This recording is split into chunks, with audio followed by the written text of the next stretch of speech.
Where did you arrive in Vietnam when your plane landed? Place called Benoit, about 25 miles northwest of Saigon. Okay. And what was the first thing you saw, heard, or experienced that really drove home to you the fact that you were now in a war zone? Well, before that, getting off the plane, the smell was like so different. The humidity and the heat, and that was different. And war zone, yeah, actually, it really hit. We had gotten mortared a few times when we were in our base camp, and then obviously the first patrol we went on, we had a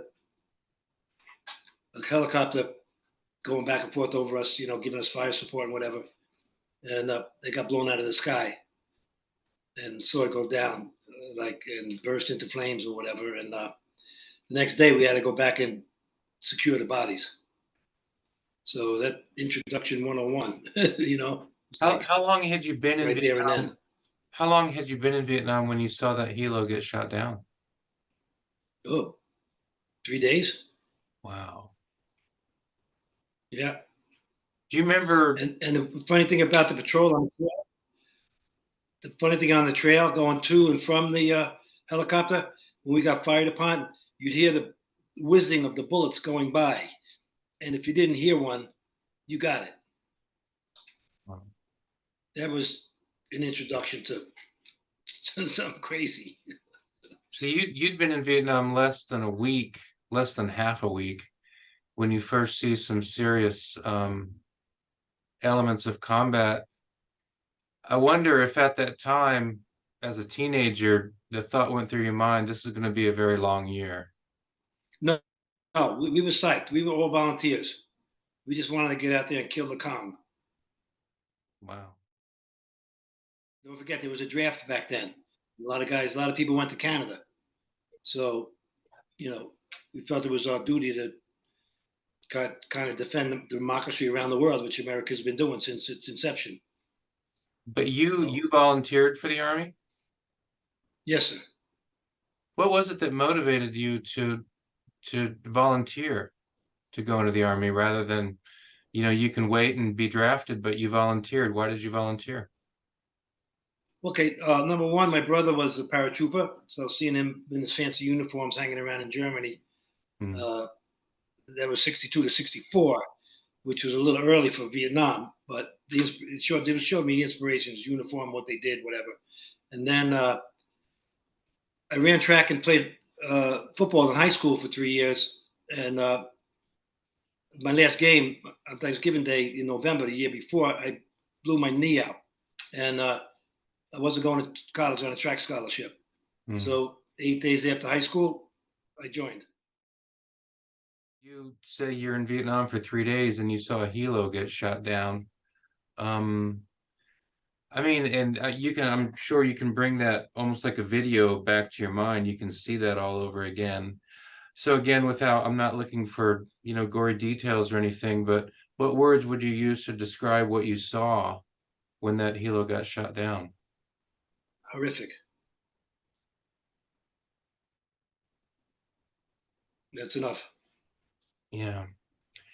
You went back the next day to recover the bodies. Correct.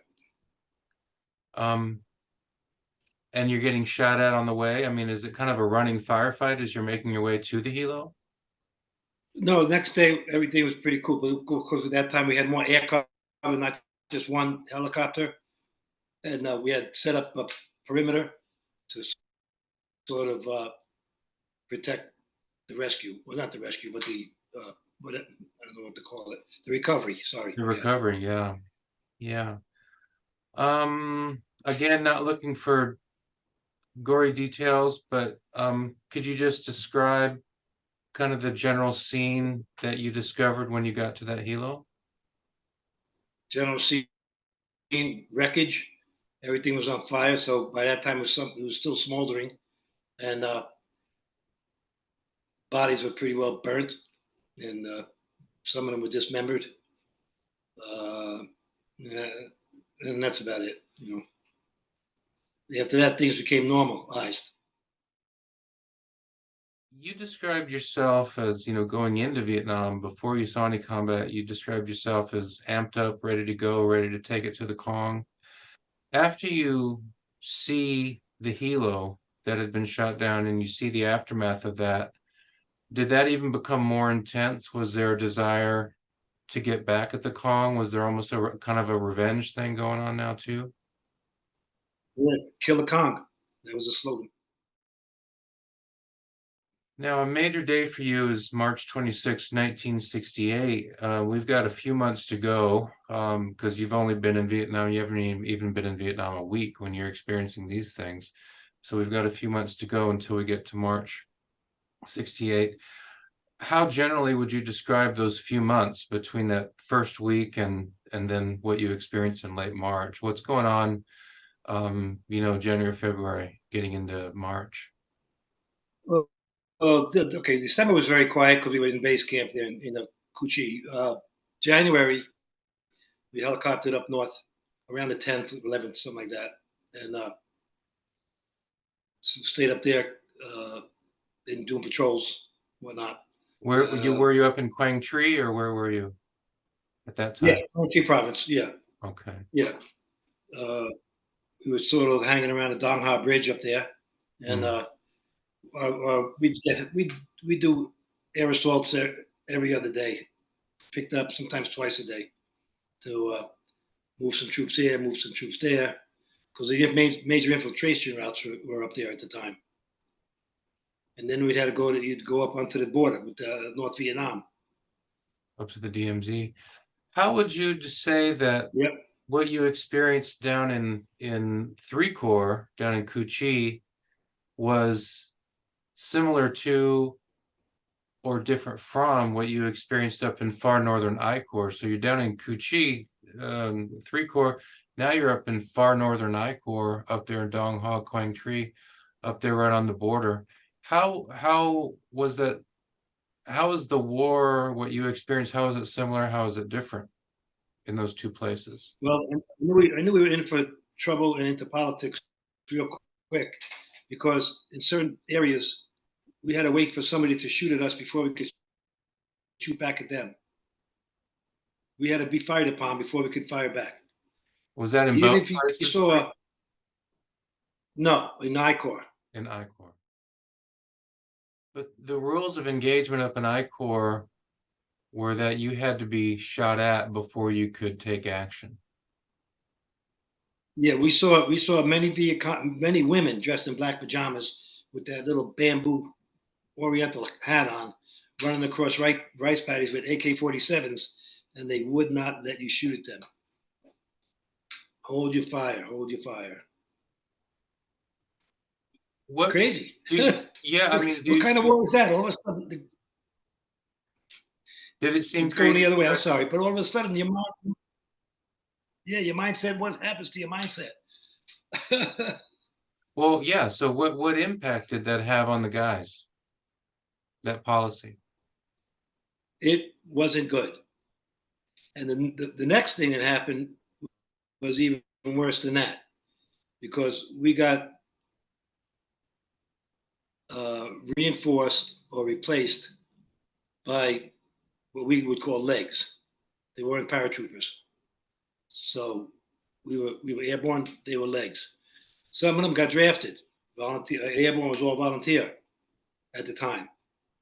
So they didn't have the mental state of going to a war and killing it. They would a lot of them would have peace signs on their hat. That's when it started the big peace sign thing back then. I don't know how old you are, but that's what the hippies did, and Yeah.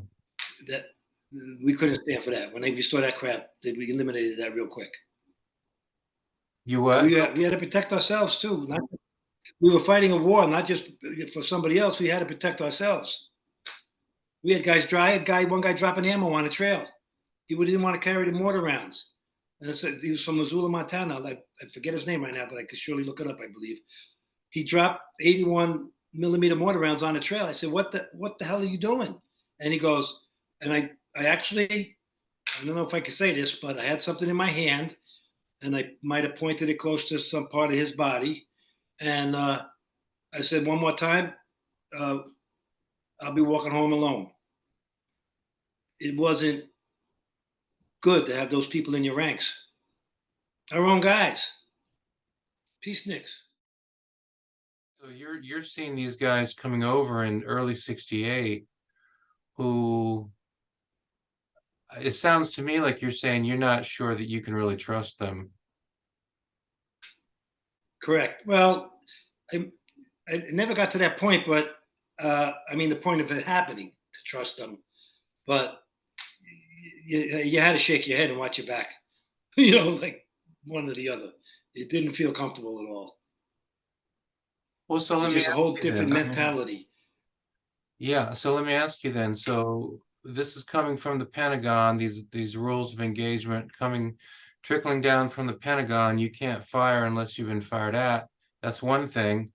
The other thing, you got soldiers showing up with peace signs on their helmets, don't seem to be, committed at least the way you airborne guys are. I mean, that must have felt like you're dealing with more than one enemy. Yeah, yeah, in a way, correct. But don't get me wrong, there were some wonderful draftee soldiers. You know what I mean? But Yeah.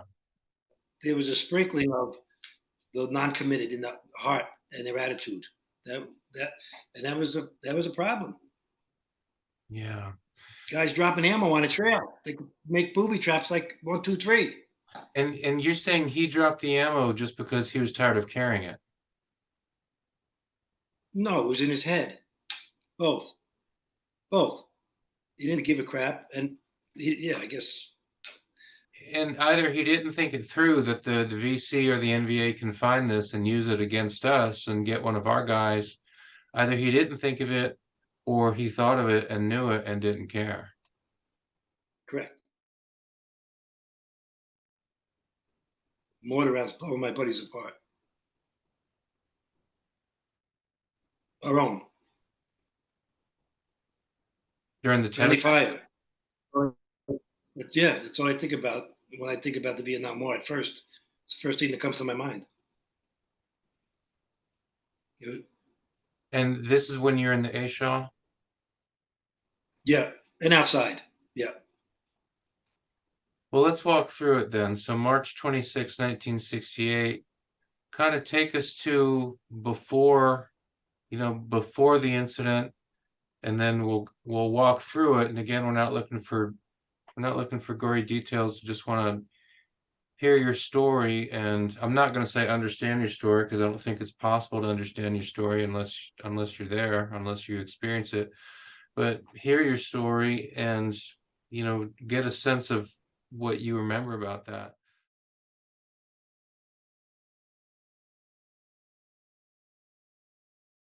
it is late morning. We are on the trail in the Ashaw Valley, South Vietnam, searching for enemy bunkers. We found them. We took a few rounds from the point. We were ordered 100 meters back up the trail to bring in artillery support. That would have taken an hour. That's the size of a football field, walking single file.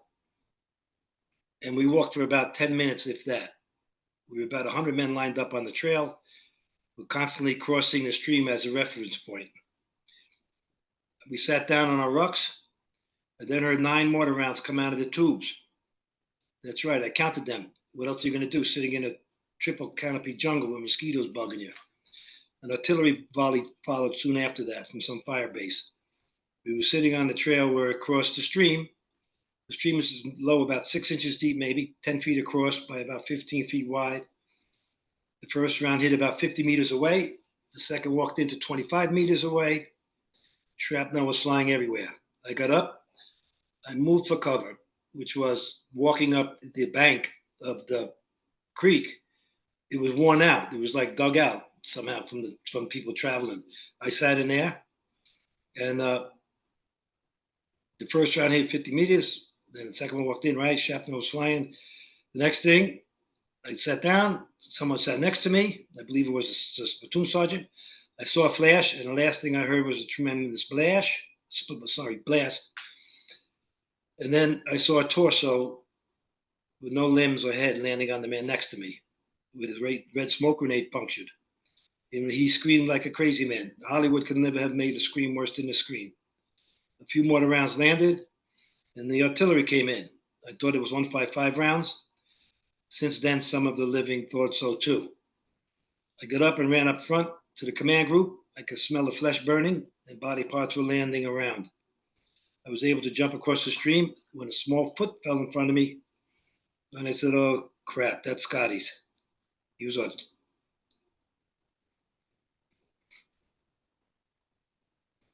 a tunnel guy. I ran yelling, "Check fire! Check fire!" When I got to the command group, I saw a few men down, not knowing who was dead or wounded, but everything was crazy, moaning and screaming and dying. Then the first sergeant said things were under control. I went back to my squad. My platoon leader was dead. His RTO was dead, as well as my squad leader and four of the other members of my squad. Several were wounded severely, and I lost my hearing and just got a little scratch on the head. At that time, the word came up to set up a perimeter. The enemy was probing us and sniping at us. We were trying to take care of the wounded. The dead would take care of themselves. A little later, some choppers came out, dropped in chainsaws, and patrolled the skies with their machine guns protecting us as we cut out a landing zone in the jungle.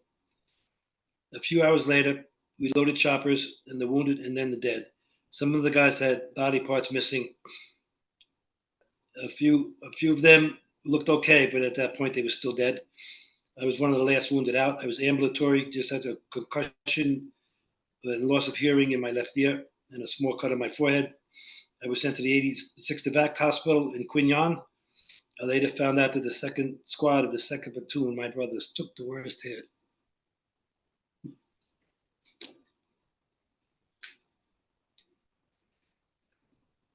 And here I am 50 years later.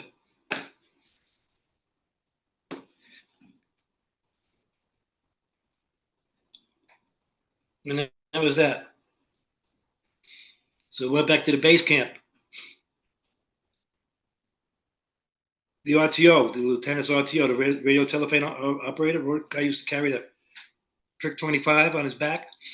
I never knew it till I got back that the shrapnel that killed him and our platoon leader was locked open from the explosion. And everybody in the brigade heard what was going on.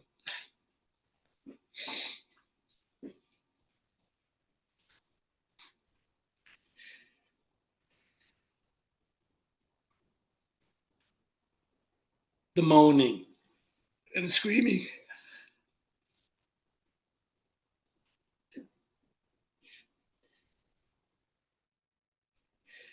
It was pretty bad. I guess it doesn't get any worse than that.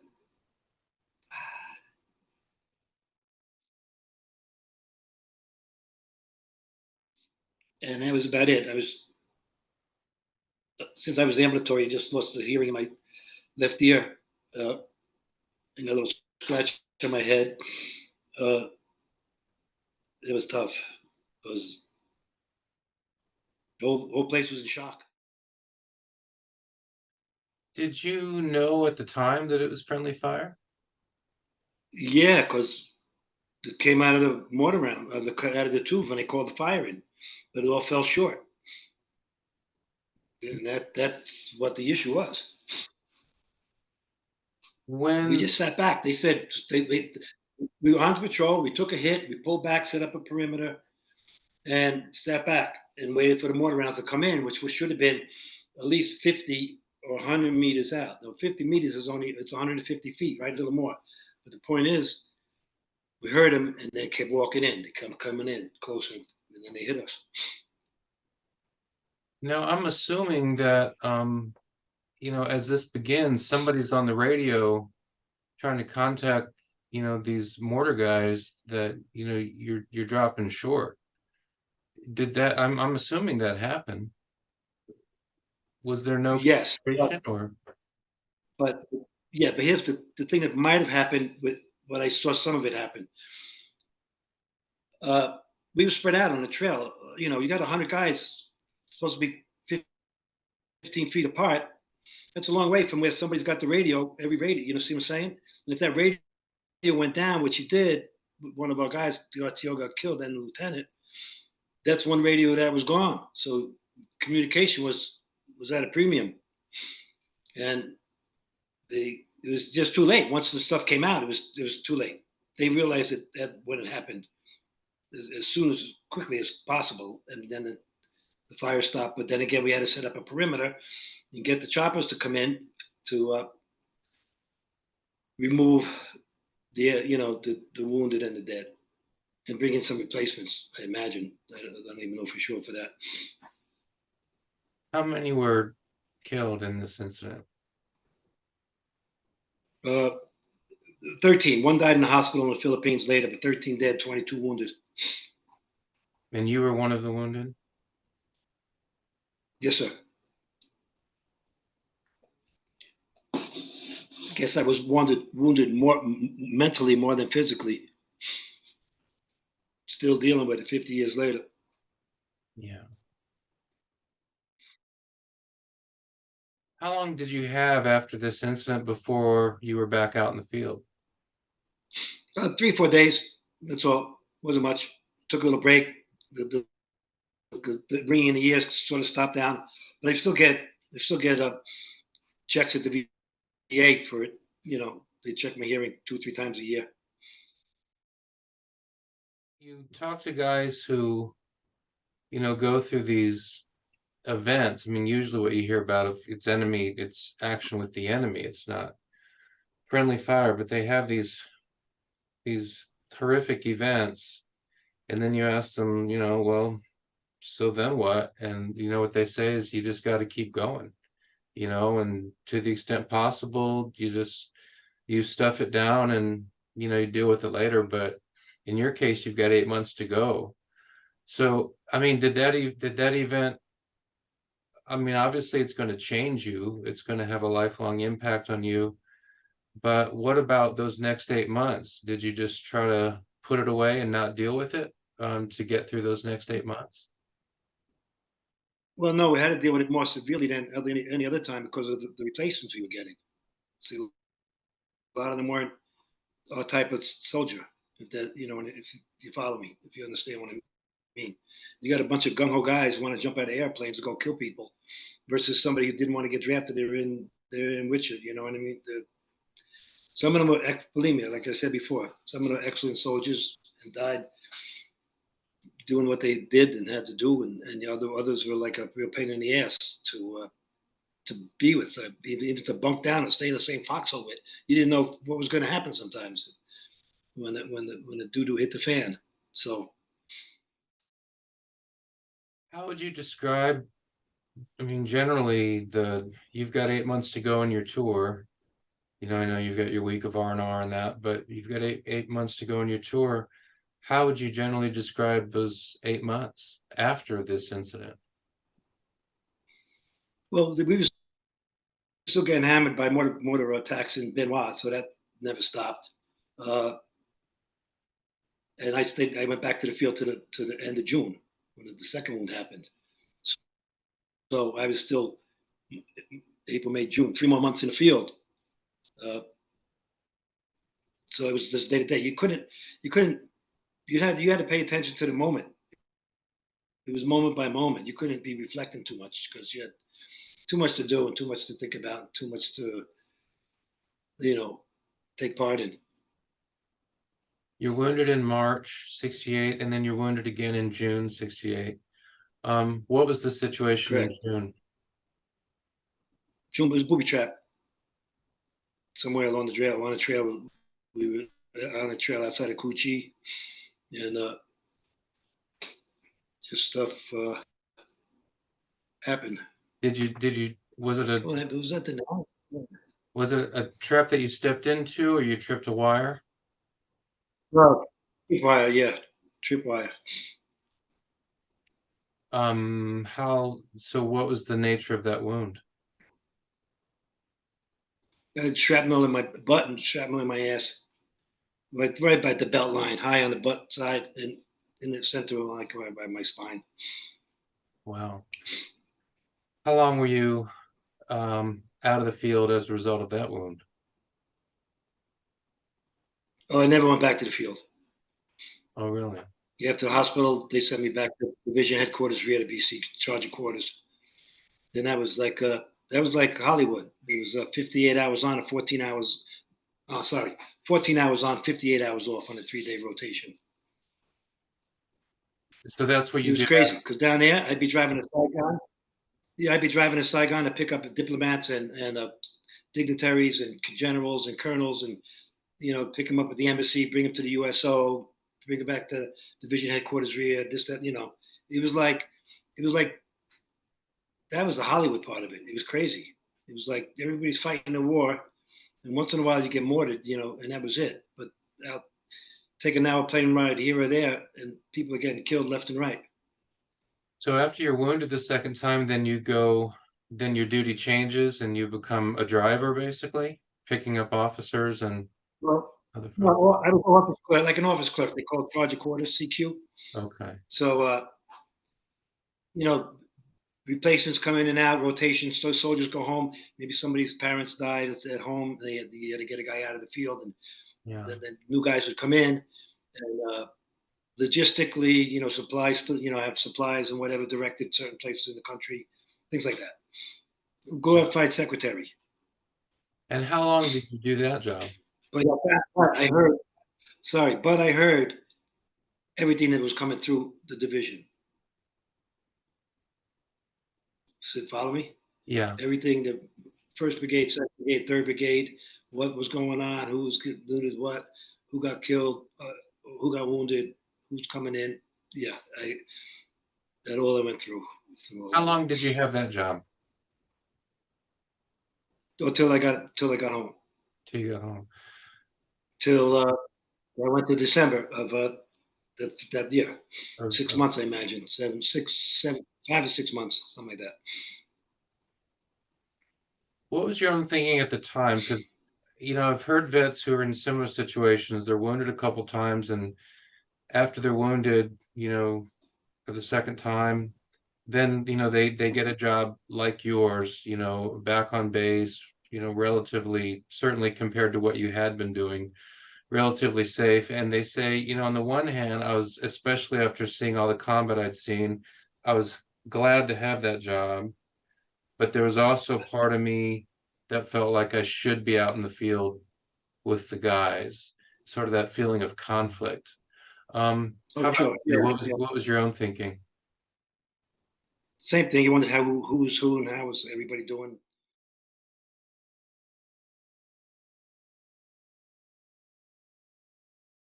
Well, I'm packing my bags and stuff, and the doorbell rings. The guy says Western Union. I walk down, met him halfway, go upstairs. I open the yellow envelope. It says, "Stop. Do not report to Fort Bragg, North Carolina. Report to Fort Hamilton, Brooklyn." I said, "Oh, my goodness gracious. 30 miles away from home. I could drive to work in the morning." Right? Be careful what you pray for. You know what they had me doing? Leading a ceremonial platoon to hand the flag to the wife or mother of the dead soldier. Hmm. Not good. Not good. Are there any of those occasions when you're handing the flag to the person who's lost somebody? I think, and I'm assuming overwhelmingly the losses are going to be from Vietnam. There might be accidents and things, but I'm assuming overall it's combat deaths. Right. Yeah, Um, correct. and do you say something as well as you give that person the flag? Yeah, something in a way of, on behalf of the government of the United States, I present this flag to your honored son or husband or whatever. Thank you very much, and salute, and go back to my squad and wait until they walk away, and then we do our thing. Sometimes they'll have a rifle squad, they'll fire a salute. Sometimes they didn't. So depending on what the family wanted to, and it was all religions too, Catholic, Jewish, Protestant, whatever. So, and you did a lot of these. Sounds like you did well over 100 of these. But are there any? We're talking about primarily parents that you're giving the flag to, primarily mothers you're giving the flag to. I would say, yeah. Well, yeah, yeah. It would edge more towards that because how many guys were married at 19 and in Vietnam? Right. Average age of 19. So you think about all those moms you handed the flag to and, said what you were required to say. Do you have any particular memories? Do any of those women stick in your memory? No. So I'm not gonna say one big blur, but it was all big one thing only.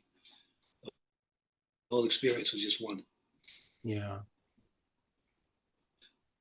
I I don't see why. And now, the only thing that really bugs me to today is when I see a hearse, I look at it, and if I see a flag in the back, I look at every hearse I see. I try to get as close as I can. If I have to drive, if I see one up 2 or 3 cars in front in the left lane, I'm getting up on the right lane and getting behind it. For some, it's just crazy why I behave like that. But that when I go back to the VA for my next session, I better tell them. God, 50 years later, man, it's like crazy. Yeah. Well, so that then, raises that question again. You look back on that year, December 67, December 68, then you come home and now you have this job where you're still dealing with Vietnam. You're dealing with the consequences Exactly. of Vietnam. So we'll talk about Exactly. that year and a half. I mean, Yeah. so how does all of that change you then? I mean, clearly it has. Clearly it's had a lifelong impact on you. What words would you use to describe how this whole experience, the combat, the different things you experienced in Vietnam, this job you have 6 months after you come home from Vietnam, what's the impact all of that had on you as a person? Okay. The way I looked at it, I had it for some reason. I had to start dealing with this in a different way than the typical counseling thing. And what I found is that a lot of people, or most people, or the overwhelming percentage of people, when they come back from that kind of a situation, they try to bury it and they try to cover it up and not talk about it and not do this and not do that and not go on the 4th of July at fireworks and not go see a parade and not go to whatever. I did the reverse. I got totally immersed in everything military I could after the service.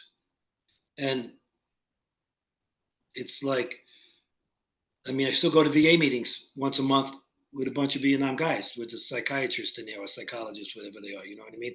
I still have my meetings with them every other 3 months or 6 months, a different doctor. But yeah, I felt like to try to push it down didn't do anything good for me. So I got involved with it. We wrote a book, Fallen Never Forgotten. This is the book we wrote, my son and I. This has one memorial from each state. There's a critique on how they got the money, how they got the land, who did the sculptures, things like that. And then we list they alphabetically every soldier who didn't come home from Vietnam.